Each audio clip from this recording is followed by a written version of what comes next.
mambo. Poa vipi? Uko poa? Uko poa. Umeumbwa kaumbika. Shida dada muumbika. Unaitwa nani? Unaitwa Zai. Sasa sikiza dadangu nikwambie kitu kimoja. Mimi zangu naenda hivi nakaa mtaa wakati hapo mimi nakaa nyuma. Sawa? Mimi sijaoa. Sijaoa baba. Una mke? Sina mke kabisa. Kwa hiyo uko msela. Yaani msela kabisa maisha yetu. Sema nini? Sipoteze muda nimetokea kukuelewa. Natamani uwe mtoto wangu, uwe mama watoto wangu, uwe mama wa familia. Uje kurekebisha mambo ya hapa na pale.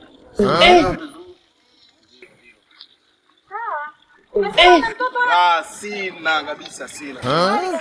Umri huo? Mke utakuwa wewe. Sawa. Uko tayari? Fresh. Fresh kabisa? Mbona chapu? Lakini roho yangu ina hofu. Usiwe na hofu kabisa. Naogopa kupigwa kakaangu. Yaani katika 100 waaminifu. Mimi nitaua na nitakuwa misi yote yuko na demu kwa chochote. Kwa kwanza. Na kwenda kuzindua mazingira ya nyumbani. Mimi naomba twende nyumbani unisindikize. Nipeleke haya maji, alafu ukimaliza hapo unipeleke kwako nikapaone. Mazingira nyumbani bado hayajawa sawa. Nitamani kweli twende lakini bado mazingira ya nyumbani hayako sawa kabisa.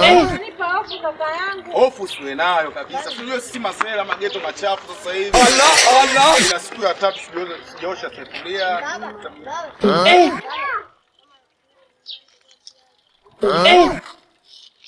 Kaka, si umesema una mtoto wewe? Allah. Huyu nani? Allah. Una mtoto wa familia nyumbani. Huyu nani? Hivi kwa nini anauma sasa? Hata haya. Allah. Allah. Vile. Una haya hata kidogo. Allah. Allah.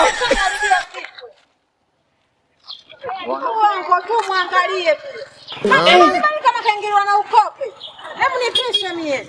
Allah. Allah.